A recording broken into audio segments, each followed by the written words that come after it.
anglais, comment les gens qui égoïstes yo relé yo selfish.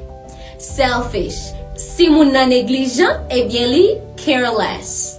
Careless. Et si moun nan reme bay menti, tout ça le dit pas vérité, eh bien li c'est un liar. Liar. You are a liar. Ou c'est un menteur. Et moun qui vicié yo, moun qui toujours aimé à faire moun yo, eh bien yo greedy. Greedy. Si moun nan paresse, li pa reme fè rien, eh bien li lazy. Lazy. Oh, it hurts. Li fè mal. Vini montre ou quelques phrases ou dwe konnen le à l'hôpital pour di docteur sa ou senti en anglais. Let's go. I don't feel well. M'pa senti bien. I don't feel well. I have a fever. M'gen la fièvre. I have a fever. I have a pain. Doctor. M'gen ou douleur. I have a pain. It hurts here. Li fè mal la. It hurts here. Si m'a dit docteur moi allergie ak mango, eh bien m'a dit I am allergic to mangoes. I am allergic to mangoes. I can breathe well. M'pa ka respirer bien.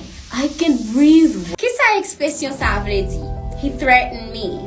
He threatened me. Li vle di, li menasim. An al gade kek lot. Si menaj mwen trompem, eh bien li cheats on me. He cheats on me. You cheat on me. You cheat on me. Ou trompem. Si map di, c'est faute mwen. C'est faute pam. That's my bad. My bad. C'est faute mwen. Et si map di yon moun ou trahim, eh bien map di, you betray me. You betray me. Ok, belle phrase pour moi déménage ou pardon en anglais. Let's go. Je regrette tout bagay. I regret everything. I regret everything. Je suis vraiment désolé pour ça me faire. I am so sorry for what I did. I am so sorry for what I did. I don't deserve that. Please forgive me. M'pas mérité ça. Tant pis, pardonnez-moi. Please forgive me. I don't deserve that. Et si m'a dit, m'pas jamais pardonner, m'a dit, I will never forgive you. Hey, got him. Look at me. Look at me. Ou fou ou bien? Are you nuts? Are you nuts? Comment fait permettre? How dare you? How dare you? Ah, jamais fait ça encore. Never do that again. Never again. En anglais, si ma vie manger, I feel like eating. Si ma vie crier, I feel like crying. On a regardé quelques autres exemples encore avec feel like. Si ma vie by vague, I feel like giving up. I feel like giving up. Et si m'a dit, moi envie sorti, moi senti m'ta sorti, m'a dit, I feel like going out. I feel like going out. Si ma vie rete la kay moi, I feel like staying home. Et si ma vie parler ak ménage moi, comment m'a dit ça? Quittez le commentaire, n'a répondre nous tout.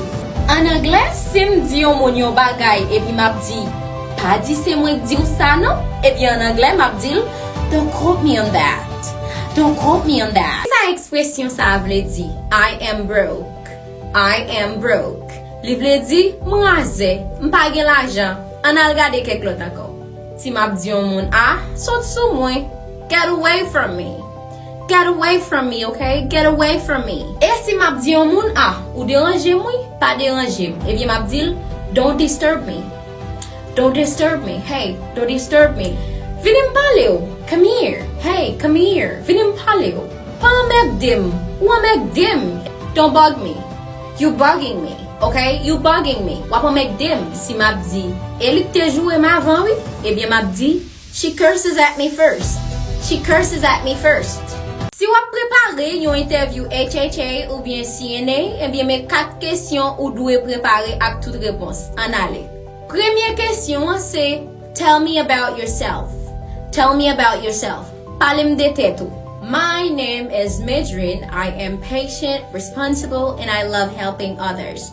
Moi le Midrine, moi gen patience, m'son moun responsable et m'reme aider moun. Deuxième question que vous devez battre pour bien maîtriser, c'est why do you want to be a CNA or HHA? Why do you want to be a CNA or HHA? Eh bien, on va répondre, I am really passionate about taking care of elderly and sick people, which is why I am interested about this opportunity. Moi remè prendre soin grand monde avec moun malade, c'est pour raison ça moi intéressé dans opportunité. Troisième question c'est do you have any experience? Do you have any experience? Est-ce qu'on a expérience déjà? Eh bien, ça on doit répondre c'est yes, I took care of my grandmother and I also did training. Oui, m'te kon prendre soin grand moi et m'te prendre quelques formations. Quatrième question, on doit battre pour bien maîtriser c'est what are your strengths? What are your strengths? Qui pi gros force ou? Qui force? Pour répondre à la question ça, ou capable dire I am responsible, patient and I work well under pressure.